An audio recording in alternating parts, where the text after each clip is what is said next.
The mousy volunteer nurse checking blood pressure in the church basement, that's all Pastor William Sterling saw. He didn't see the faded scars along her forearms, the way her hands moved through space with the precision of someone who'd held people together while bullets tore the world apart.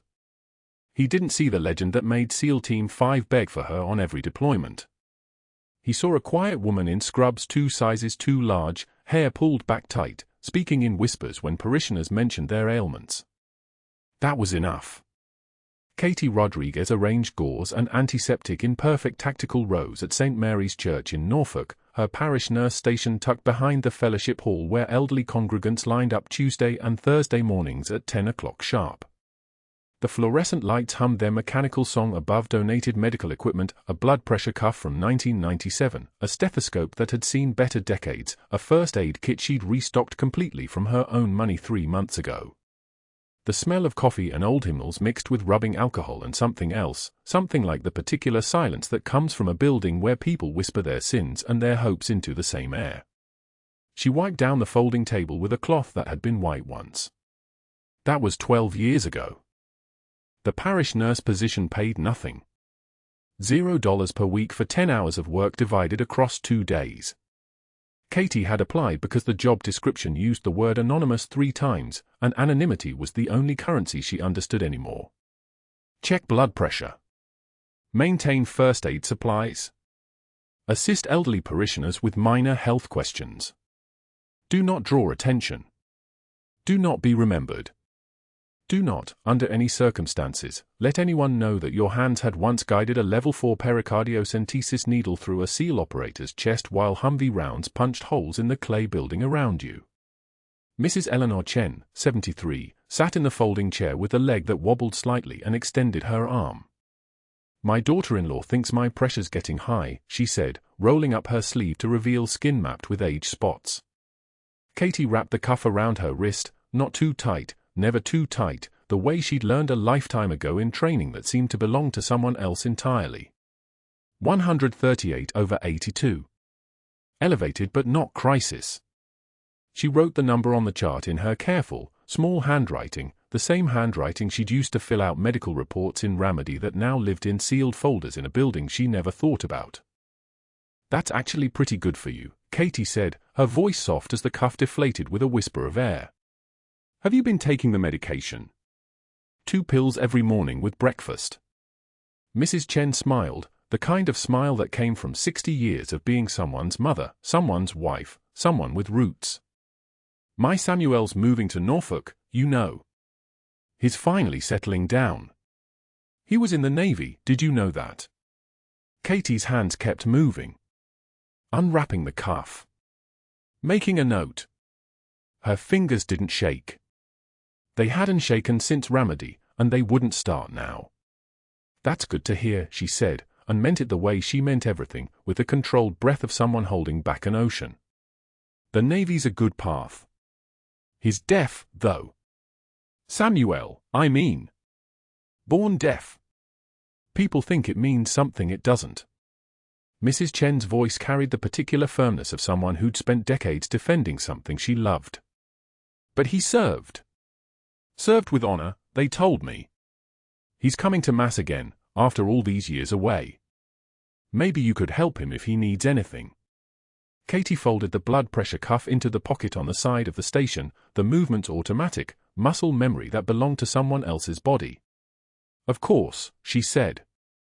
Of course I will. She didn't mention that she'd already seen the roster of new parishioners printed in last Sunday's bulletin. Samuel Chen, Navy veteran, listed under the welcome section. She'd read his name 4 times without letting her face change, the way you read a name when it belongs to someone whose death you were supposed to witness but somehow didn't, someone who walked out of a combat zone you left in pieces. She touched the jacket hanging on her chair, olive green, worn at the elbows, with a weight in the lining she'd never mentioned to anyone. The faded unit patch sewn inside had been her salvation and her anchor and her greatest secret. She touched it once before every service, the way other people touched crosses. By 2 o'clock, the morning clinic had ended. Katie packed the equipment with the precision of someone breaking down a field station. Each item had its place. The blood pressure cuff nested in its vinyl case. the stethoscope coiled into the shape of a heart. The thermometer, the otoscope, the tongue depressors, everything arranged like a surgeon's instrument tray, everything ready for the next person who needed help in the form of anonymous care. She wiped the table down one more time, the cloth moving in circles, cleaning something that wasn't dirty.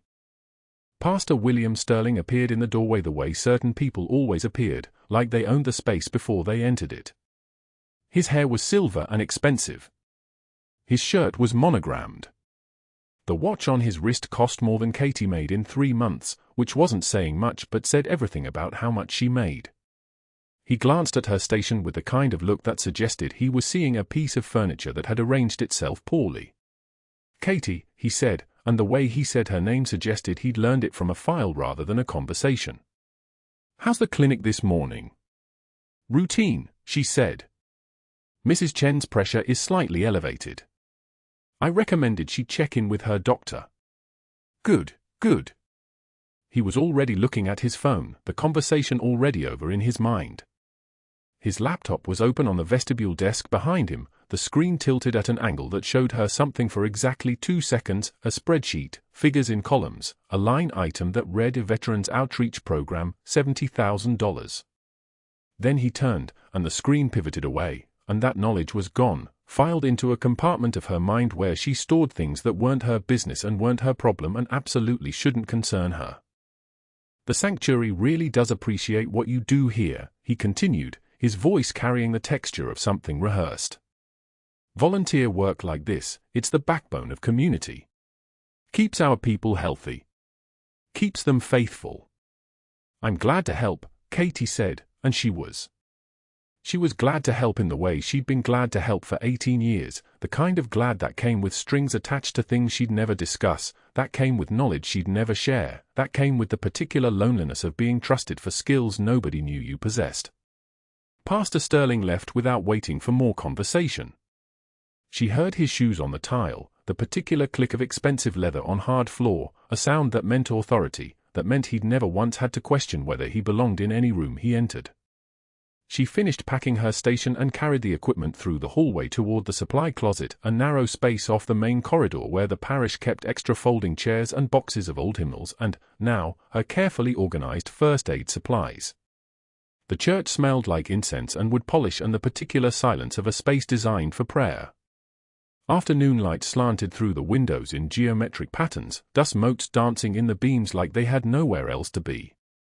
She liked coming on Tuesday mornings and Thursday mornings specifically because fewer people were here, because the church felt less like a place and more like a container for quiet, because she could work without the weight of observation. She could just be the nurse who checked blood pressure. The woman with the small voice and the careful hands and the jacket with something sewn into the lining that nobody ever asked about. In the sanctuary, the candles burned in their red glass holders. Somewhere in the building, organ music played from a recording, someone's practice tape, probably, and the notes floated through the corridors like they had somewhere important to be. Katie set her supplies on the shelf she'd claimed, marked it with a label in her careful handwriting, Parish Nurse Station, Katie Rodriguez. Her name in print, official, recorded, the kind of thing that meant she existed in this place's structure. She existed as a volunteer. She existed as a helper. She existed as invisible. Tomorrow she would come back and do this again. Check blood pressure. Maintain supplies. Answer questions with her soft voice and her careful measurements. She would serve because service was the only language she spoke fluently anymore, the only way she knew how to exist in the world without the weight of her own history crushing her. She would come to this church twice a week and help people and go home to her teenage son Miguel, who thought she worked at Sacred Heart Hospital and had no idea that his mother was someone else entirely when nobody was watching. The organ music swelled through the hallway, filling the space with something that wasn't quite hope but wasn't quite resignation either. Katie stood in the center of the sanctuary for exactly 3 seconds. Then she walked toward the door, toward the afternoon light, toward the parking lot where her car sat waiting to take her home. She didn't know that in exactly 9 days, everything would change. She didn't know that a deaf veteran named Samuel Chen would walk into this sanctuary and ask for communion. She didn't know that Pastor Sterling's spreadsheet would become the hinge upon which her entire life would turn. She only knew, as she always knew, exactly how to disappear. The Sunday service at St. Mary's proceeded with the precision of liturgy that had repeated for 143 years. Katie sat in the back pew, her shoulders curved just enough to occupy minimal space. The volunteer badge hung from her pocket, Katie Rodriguez, parish nurse, a credential she'd earned through 2 years of blood pressure checks and first aid station maintenance. She'd become a ghost in the pews, invisible in the way only people trained to disappear could manage. Samuel Chen approached the communion line at the gospel reading. His movements carried the deliberate grace of someone navigating a hearing world. He wore a blazer pressed sharp enough to cut, and his hands, large, calloused hands, began to move in fluid, precise sign language as he approached the usher. His fingers shaped words. His palms turned upward in explanation. The usher's face softened. He nodded, gesturing Samuel forward. Pastor William Sterling watched from the altar. His voice, when it came, stopped the entire church like a hand pressed against glass. Can someone tell me if Sterling's tone carried the practiced sonority of a man accustomed to being obeyed? Can someone tell me if that mute man even understands what he's receiving? The words fell into the sanctuary like stones into water. 3 deacons in the front pew exchanged glances, then smiled. The choir director's shoulders shook with suppressed laughter. 2 families with children turned to watch Samuel as if he'd suddenly become exotic wildlife. Samuel's hands moved faster, more insistent. His finger-shaped Catholic. His palm pressed against his chest. Catechized. Understanding. His eyes found Sterling's, desperate to communicate across a chasm the pastor had just widened into a canyon. Sterling waved dismissively from the altar, his rings catching the filtered light through stained glass. I don't speak charades. Someone who can actually communicate, please. The laughter grew louder now. A woman in the third pew actually covered her mouth, shoulders bouncing. A teenage boy nudged his girlfriend, both of them staring at Samuel like he was a performance piece rather than a human being kneeling at the railing of a church. Katie stood. The movement was quiet, no scraping of kneeler, no dramatic rise. She simply unfolded from the pew and walked forward with the measured pace of someone who had walked toward gunfire and refused to flinch. Her hands began to move before she reached Samuel, her fingers shaping "it's okay, and you're welcome here" in sign language so fluid it looked like a conversation with air itself. She signed directly to Samuel, her eyes locked on his, communicating in a language that transcended Sterling's contempt. Samuel's shoulders dropped. Relief flooded his face like someone had switched on a light in a dark room. Then Katie turned to face the pastor. The room held its breath. She stood at the altar railing, hands at her sides, her voice when it came out pitched low enough that only Sterling and the front rows could hear clearly. But her words reached every corner of the church anyway, carried by the particular acoustics of truth delivered with quiet dignity. His ears don't work, Pastor Sterling.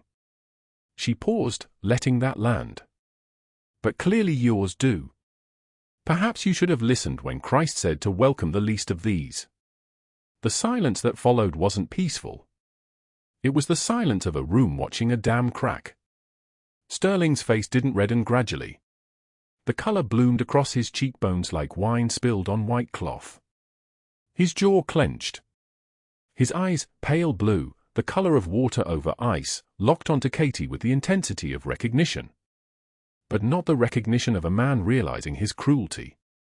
The recognition of a man who suddenly understood that someone in this room had seen something he believed was hidden.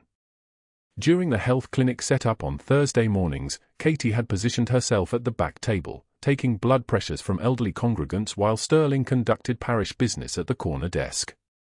His laptop sat open, screen angled away from most viewers but visible to anyone at the right angle.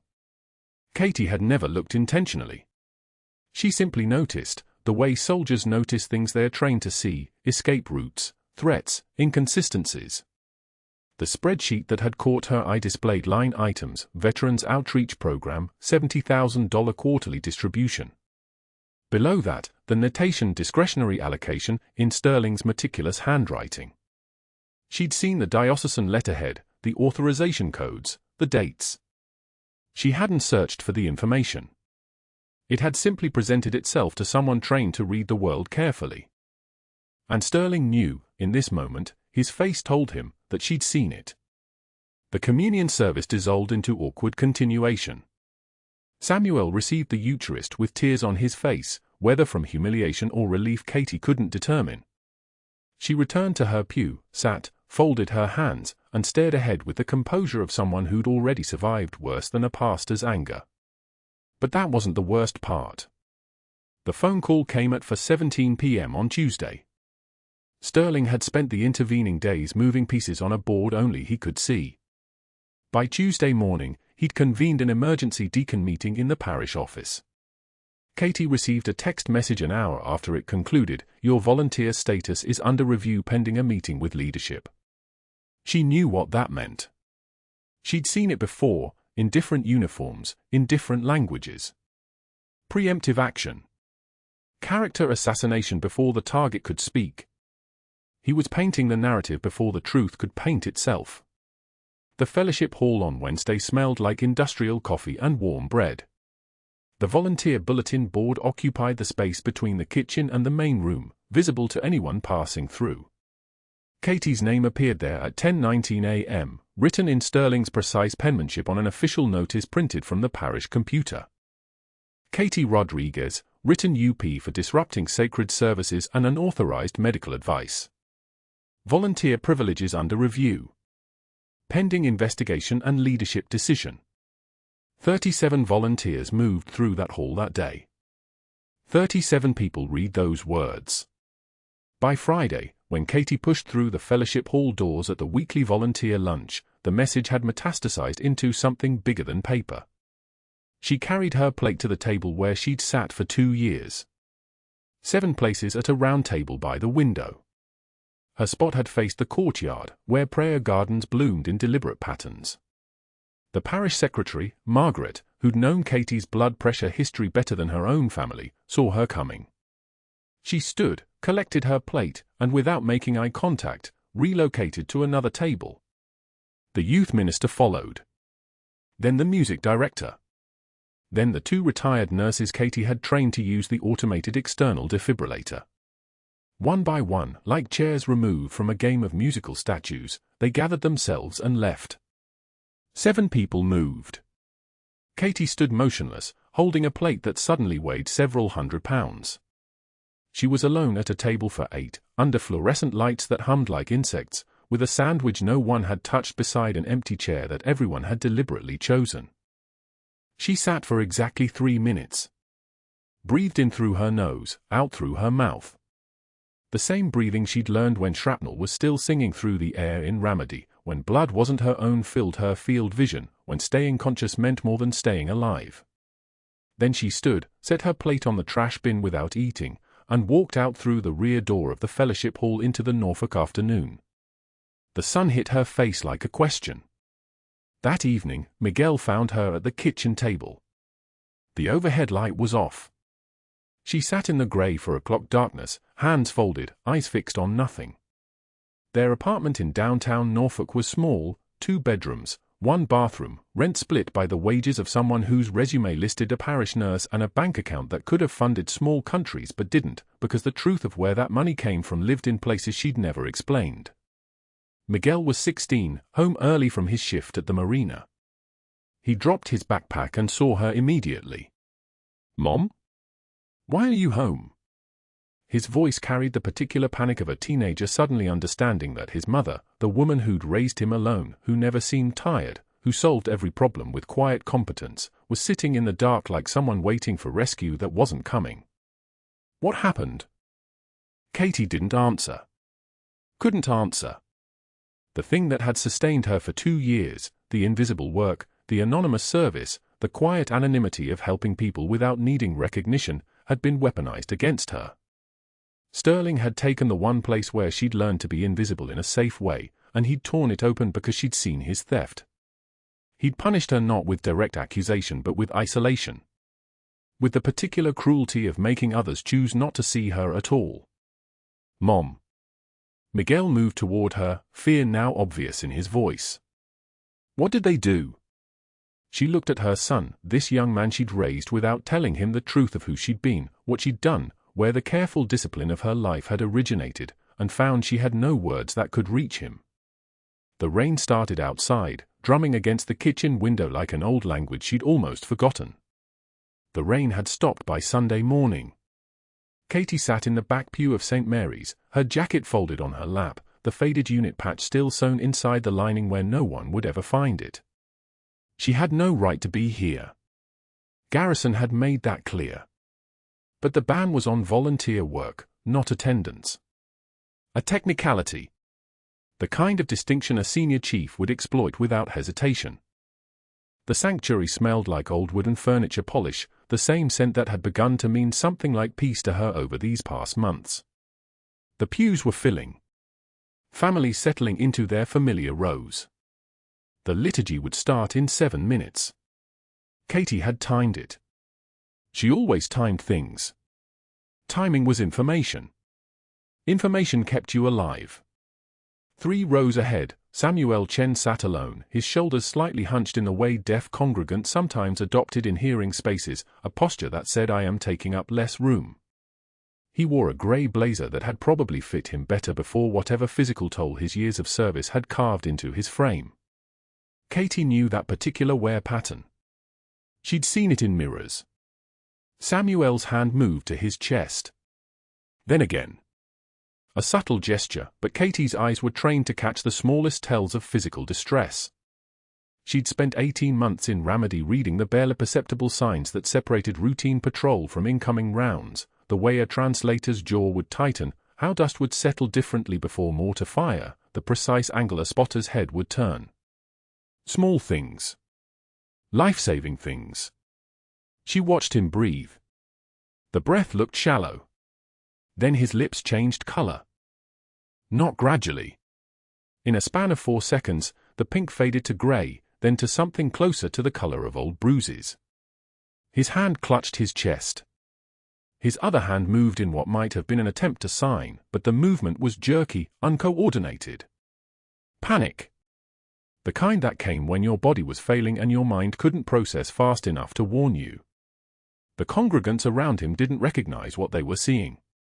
An elderly woman beside him leaned away. A teenage boy stared. No one moved toward him. No one understood that Samuel Chen was drowning in his own chest cavity, that fluid was compressing his heart with every second that passed, that he had maybe 5 minutes before cardiac arrest became permanent. Katie stood. Her jacket fell to the pew. She moved through the aisle with the kind of efficiency that came from muscle memory, not running, which would trigger panic, but moving with absolute purpose. The benediction hymn was still playing. No one was paying attention to the sanctuary anymore. All eyes were on Samuel, but the attention was useless. Gawking. Fear.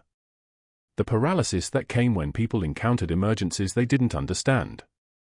She knelt beside him. Samuel. Look at me. Don't look at anyone else. He tried to sign something. His hands were shaking. I know. I know what's happening. I need 2 minutes. She moved back toward the sacristy. She'd restocked the first aid kit 2 nights ago, after Garrison had revoked her privileges, after the church community had made it clear she was no longer welcome. The kit was hanging in the same place it had always been, behind the vestment closet. Garrison hadn't thought to remove it. Why would a parish priest think about first aid kits when his mind was occupied with diocesan calls and liability concerns and the small, poisonous satisfaction of having broken someone? The kit was there.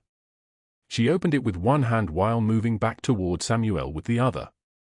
The sterile needle was exactly where it was supposed to be. 14-gauge angiocath. Her fingers knew the weight of it before her eyes registered it. Samuel's breathing had become audible now. Strider. The sound of a man whose cardiovascular system was collapsing like a building after demolition charges. I'm going to do this once, Katie said quietly. It's going to feel like pressure, then release. That's the good part. That's when you start to breathe again. She didn't wait for acknowledgement. The second intercostal space, midclavicular line. She'd done this before.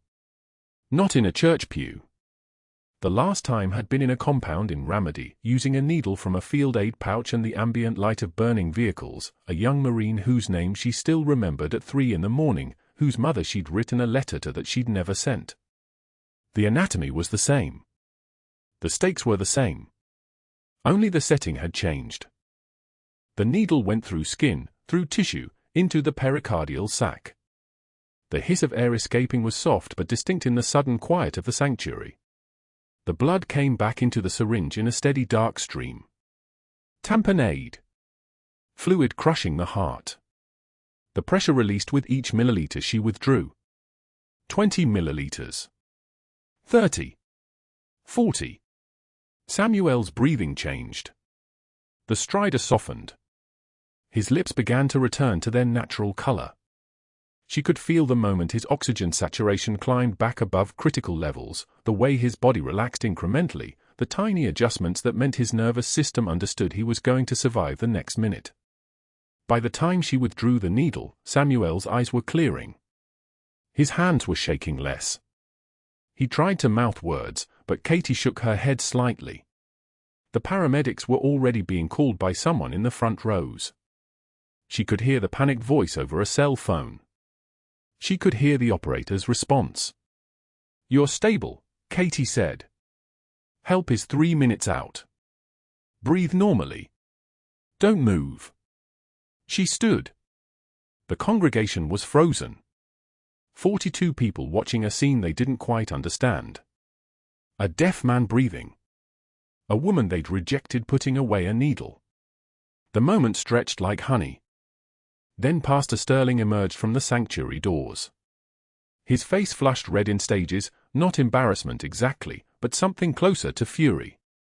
The fury of a man watching his narrative collapse in real time. He moved toward Katie with a stride that carried more physicality than his sermon voice had ever suggested he possessed. His hand closed around her elbow. Not a grab. A statement. A command delivered through contact. "Everyone," he said, his voice loud enough to reach the back pew. "This woman is practicing medicine without a license. She has assaulted a parishioner. Everyone witnessed it." Katie didn't pull away from his grip. Her composure was like a window closing, slow, deliberate, leaving no cracks. Her face remained neutral. Her breathing remained steady. The trembling that Sterling might have been expecting never came. "I'm calling the bishop," he said, his phone already in his other hand. "The nursing board. My lawyer." He was speaking to the congregation but watching Katie's face for a reaction. "We have liability. We have documentation. We have witnesses." Katie stood motionless. His grip on her elbow was tight, but she'd endured worse. Much worse. This was just pressure. Information. Data to be processed and filed away. Pastor Sterling, Samuel signed from his seat, his movements weak but deliberate. 2 deacons stepped forward to keep him still, to prevent him from moving before the paramedics arrived. "Don't," Sterling said, not looking at Samuel. He was looking at Katie. Looking for something, doubt, fear, the crack in her composure where his words could penetrate. "I don't care if he's the Pope. You are banned permanently from church property. Permanently. If you return, I will pursue legal action." Katie's eyes moved to Samuel for just a moment. Then back to Sterling.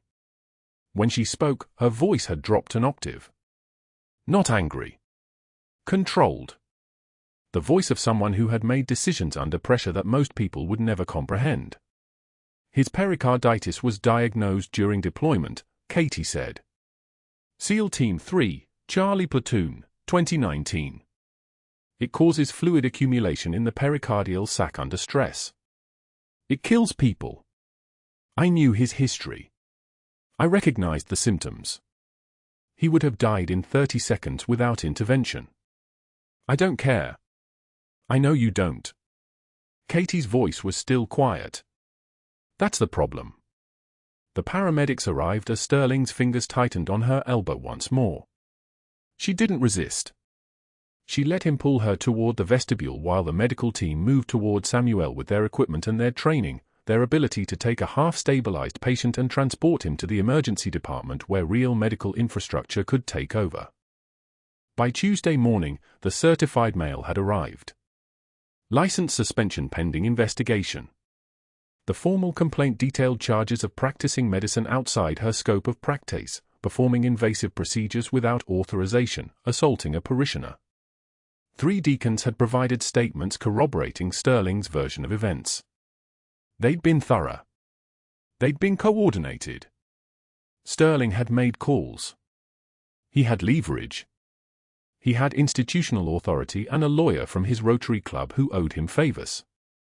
Katie found her on the kitchen floor at 4 a.m. the way Miguel found her, on her knees beside the table, the suspension letter spread in front of her, not crying exactly but breathing in a way that suggested she'd already cried for hours and was now simply existing in the aftermath. The morning light through the window was gray. The coffee pot had gone cold on the counter. "Mom." Miguel's voice from the doorway was small. He was 17. He had only ever known her as a nurse, as a woman who worked quietly, who helped people, who never raised her voice. Who didn't have secrets big enough to destroy everything. Katie looked up at him. There were no words. There had never been words. The silence between them was a chasm that had been widening since the moment she walked away from Ramadi, since the moment she decided that invisible was safer than truth. "What did they do?" he asked. She stared at the suspension letter. The words blurred together. "They suspended my license," she said. "They said I practice medicine without a license. They said I assaulted someone." "Did you?" "I saved his life," Katie whispered. "Samuel Chen. He was in cardiac tamponade. He would have died. I did what needed to be done." Miguel sat down across from her at the kitchen table. His voice, when he spoke, had the careful quality of someone talking to a stranger. "Why did you never tell me?" he asked. Katie's hands were steady on the table between them, but her voice broke slightly when she answered. "Because telling you meant I had to remember." And remembering Ramadi, she stopped. She looked away. "I wanted to be normal. I wanted to disappear. I wanted to be just a nurse." The room went so quiet you could hear the refrigerator humming in the background, that constant electrical sound that most people stopped noticing after a while. But Katie never stopped noticing anything. Even now, even broken, her mind was cataloguing details. Miguel's breathing. The texture of the kitchen table under her palms.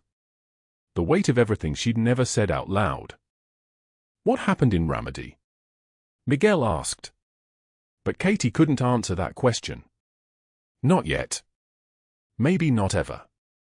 She just looked at her son, this young man she'd raised without telling him the truth of who she'd been, what she'd done, where the careful discipline of her life had originated, and felt the invisible walls that had protected her begin to crumble into dust.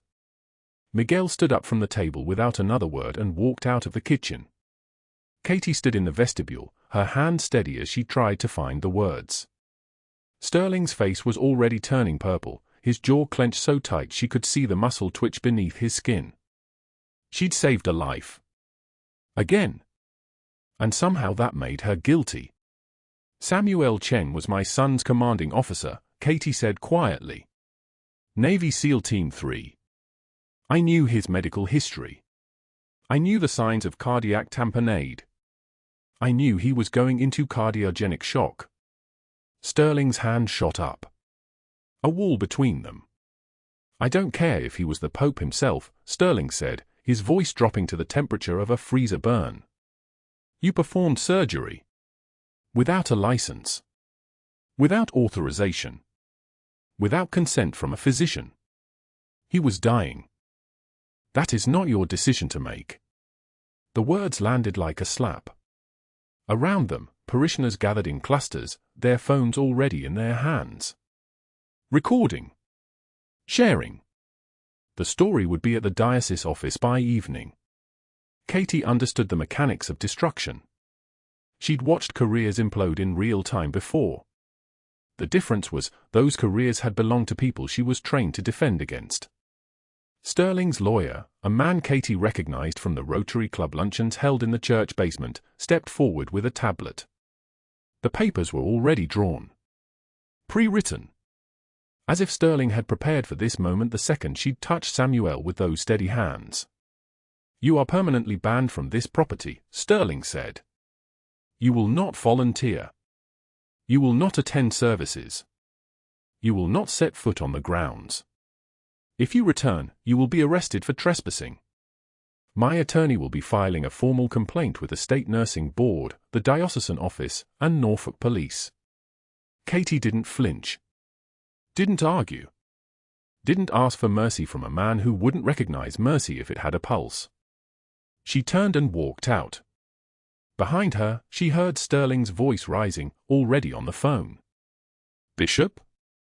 Yes, I need to report a serious incident involving an unlicensed practitioner." The rain had started again. It fell in sheets across the parking lot, hammering the asphalt like applause for a performance nobody wanted to watch. Katie sat in her car for 17 minutes without starting the engine.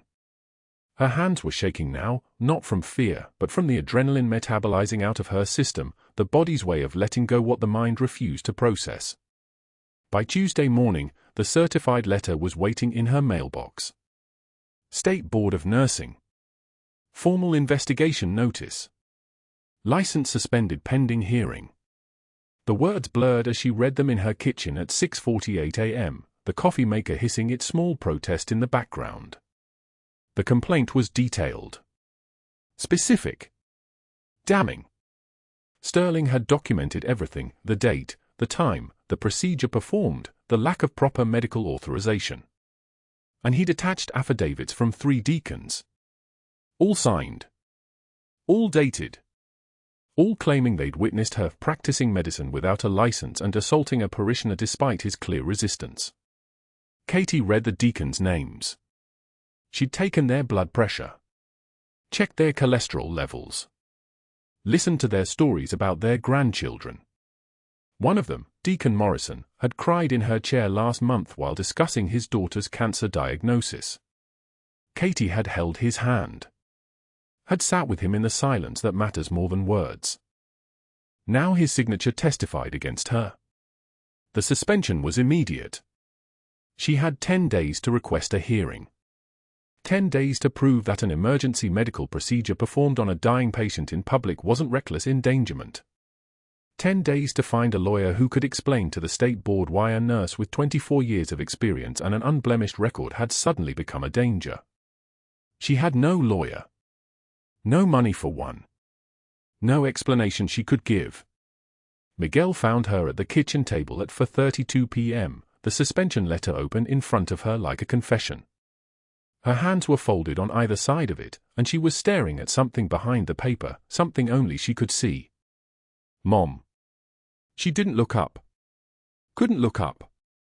If she met his eyes, the dam would break, and she'd never get it sealed again. Miguel sat down across from her. He was wearing his navy sweatshirt, the one with SEAL Team 3 printed across the chest. He'd bought it at the Naval Exchange on base, the only souvenir he'd ever kept from the world that wasn't his but had shaped him anyway. "I'm sorry," Katie whispered. "I'm so sorry, mijo." "For what?" "Everything." The word hung between them like a held breath.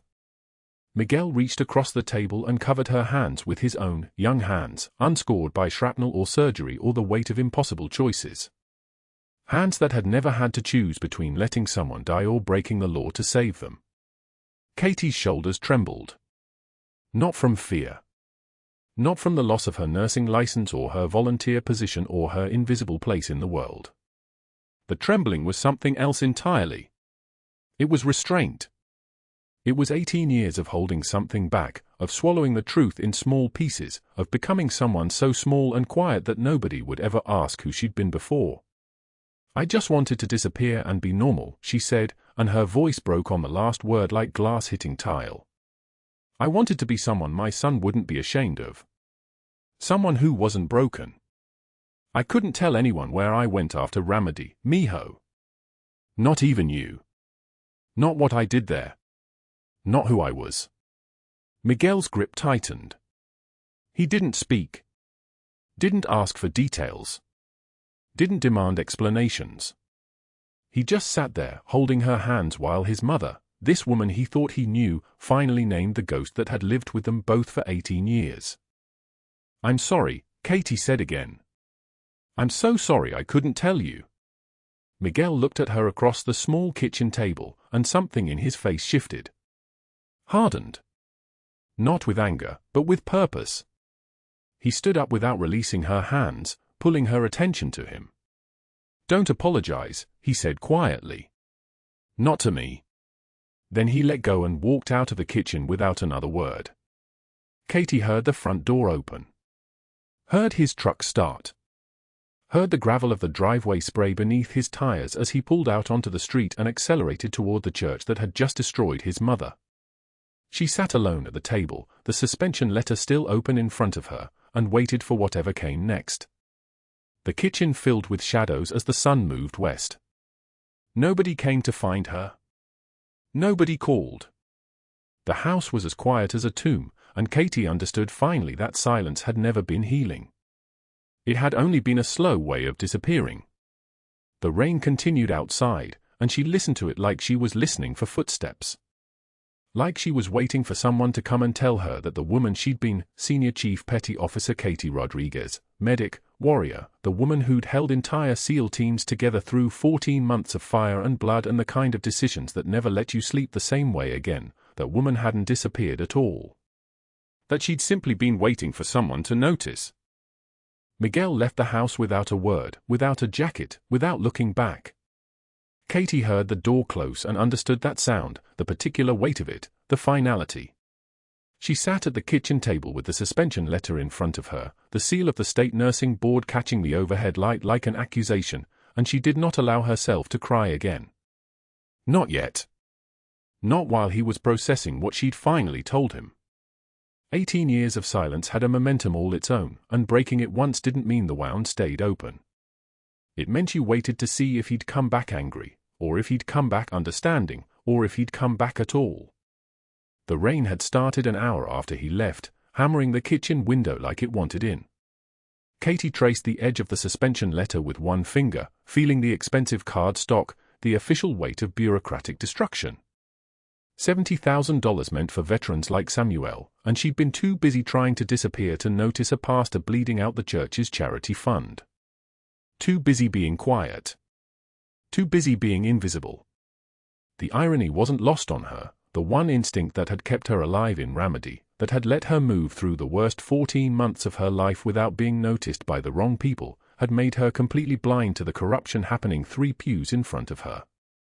Muscle memory was a two-edged sword. It had taught her to see threats. It had also taught her to look away. An hour became 90 minutes. Then 2 hours. Katie made coffee she didn't drink, cleaned counters that didn't need cleaning, and practiced the breathing technique she'd taught herself in a tactical operations center in Fallujah where the mortality rate for her SEAL team's medic was calculated in mission cycles, not years. Breathe in for 4. Hold for 4. Out for 4. Hold for 4. Pain is data. Fear is information. The trembling wasn't fear. It was restraint, the same restraint that had kept her motionless in a church pew while a pastor humiliated a deaf man, while a community abandoned her without question, while her license was suspended by people who'd never heard a helicopter rotor or held someone's intestines in their hands trying to keep them breathing long enough for evac. When the front door opened again, Katie didn't move. She didn't look up. She let him come to her, and she heard his footsteps, different now, purposeful, not the shuffle of anger but something harder. Something decided. Miguel set his keys on the counter and looked at her sitting at the kitchen table in the same clothes she'd worn for 2 days, and instead of speaking, he went to the hallway closet and pulled down a shadow box from the top shelf. A shadow box she'd forgotten was there. A shadow box she'd hidden from herself the same way she'd hidden from everyone else. "I'm going to the parish council meeting," Miguel said. His voice didn't shake. That scared her more than anger would have. "And you're coming with me." Not to explain anything. Just to listen. Katie stood up. Miguel. Did I stutter, Senior Chief? The rank hit her like a fist. Not Miho, not Mom. The formal address of someone who understood exactly who she was and was using that knowledge like a weapon, not to hurt her, but to activate her. To pull the woman in the kitchen chair back into the woman who moved through rooms like apex predators moved through forests, with absolute precision and no wasted motion. She stood up. They drove to St. Mary's in the rain, the windshield wipers beating a rhythm that sounded like a helicopter rotor in the distance, and Katie felt something shifting inside her chest, not breaking, but moving. Settling into a different configuration. Miguel drove with both hands on the wheel, jaw set, and she recognized that look because she'd worn it for 18 years. The look of someone carrying a secret that was finally becoming a weapon. The parish council meeting was still in session when they walked through the basement doors. 7 deacons sat around a folding table with coffee cups and agendas, and Pastor Garrison stood at the front with his arms crossed, mid-sentence about something administrative and forgettable. He stopped talking when he saw Miguel. He stopped talking and his face went pale, the kind of pale that came from recognizing a threat you hadn't known was coming. Miguel walked to the table and opened the shadow box. The medals caught the fluorescent light like bullets, each one distinct and heavy with what it represented. A bronze star with a V for Valor. Not the regular kind. The kind earned in Ramadi. 2 silver stars. Smaller than the bigger medals, but darker somehow, weighted with different kinds of decisions. 2 purple hearts. And beneath them all, the Navy Cross, the 3rd highest decoration in the entire United States military, the kind of medal given to people who'd done impossible things under fire and lived to carry it home. My mom is Senior Chief Petty Officer Katie Rodriguez, Miguel said. His voice didn't shake. 3 tours. Ramadi. And you just tried to destroy her. The parish secretary, a woman named Margaret who'd worked at the parish for 16 years and whose first career had been as a Navy corpsman, stood up from her chair like someone had pulled a string attached to her spine. Her hands came to her mouth. She turned to her file cabinet, opened a drawer with fingers that trembled, and pulled out Katie's volunteer application. The one Katie had filled out with minimal information, listing only her nursing credentials, nothing else. Nothing true. Margaret's voice came out thin and cracked. 3 tours. Special Forces Medical Attachment. Ramadi. The words hung in the air like smoke.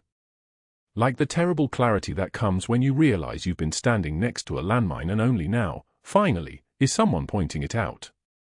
The parish council doors burst open again.